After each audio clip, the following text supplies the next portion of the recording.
Hey everybody, welcome to the video blog. This is Wave 3 meteorologist Brian Good. This is the latest edition here of Storm Talk, and really don't have a whole lot of storms to talk about into the coming days because we've got a nice, quiet forecast, but it is going to be a little bit on the hot side, certainly as we head into the next couple of days. I mean, hot, relatively speaking, of course, temperatures close to 90, but with the lower dew points at play for this time of the year, that 90 will feel more like 87-ish, 86, so not bad. It'll be warm, but I don't know if hot is the appropriate term because we'll be seeing that a lot once we get into June and July and, of course, in August.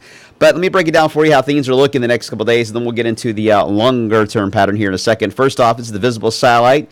It's showing 75 degrees as of this taping here. We'll look at the temperatures in a second. We want the view out because I love the visible satellite because it's got a black background because you can see the clouds better on it, but it is the actual photograph from space. So these are not infrared images. These are actual images that are being put together from the satellite, and it tells the story. And I pointed this out yesterday. You can see the sand and the silts of the alluvium plain there developing across areas of the Mississippi Delta. Kind of cool to see that from space showing up. Looks like snow on the ground, but that's really just how the sand is showing up there in the Delta areas deposited by the Mississippi. All right, for us, though, a few clouds around. We've got a developing storm in the Rockies. This is really going to kick things up in the coming days and produce big storms in the Plain States. Today, though, it's mainly just been the focus here of very gusty winds and high fire danger being found into that area. For us, temperatures, so once again, the stationary front draped out over the area. We got a little more of an easterly flow today, and that is a cooling wind, not exactly a warming wind. So temperatures have been held in the 70s so far. We may not even hit 80 in a few areas today. What a difference a day makes in the wind direction, right? Yesterday was southwest. We were near 90. Today it's easterly, 75. So wind direction is key on temperature here in Louisville or anywhere, really. And that's what we're facing to this afternoon. I think lower 80s, though, are certainly possible with humidity at play. All right, now let's talk about the next few days. Tonight looks quiet. We did mention that shower chance today so far, though. The dry air is winning out, so I think we can remove that for the afternoon forecast. Tomorrow, we get that southwest wind back. So at that point, we're going to see the 90-degree line get very close to West Kentucky. And here in Louisville, it very well could hit that because the heat island effect of the city usually is hotter. Most areas will be upper 80s, but in Louisville itself, probably will hit right at that 90-degree mark for Wednesday. And then as we into Thursday, same scenario, still a strong southwest flow, but if you notice, there are more clouds. These are high clouds, cirrus clouds developing on Thursday, and that should limit the temperature a little bit. So probably we'll stay stuck in the 80s here, even here in Louisville, but overall, another very warm day for Thursday.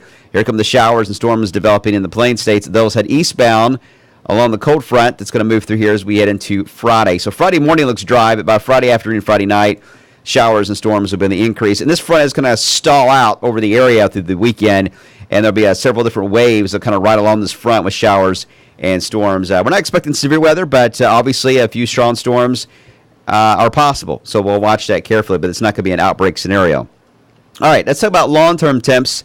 This is what I posted about on Facebook a second ago, and it's already getting a lot of reaction.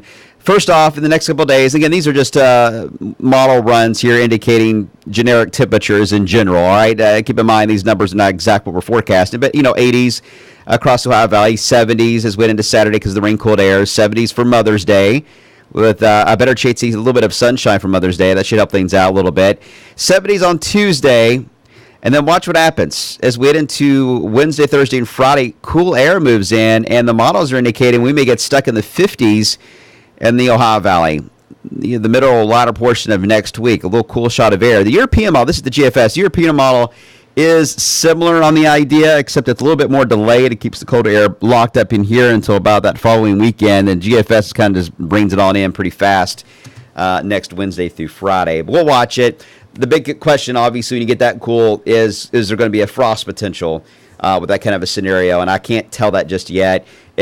The GFS has been hinting this cool snap for about 4 or 5 days, and today it came on pretty strong with it. Euro is just now starting to see it, but I would like to see a little more agreement before we bite into that idea that it's going to be that cool. But I would say the potential is there for highs in the 50s, most likely 60s, though.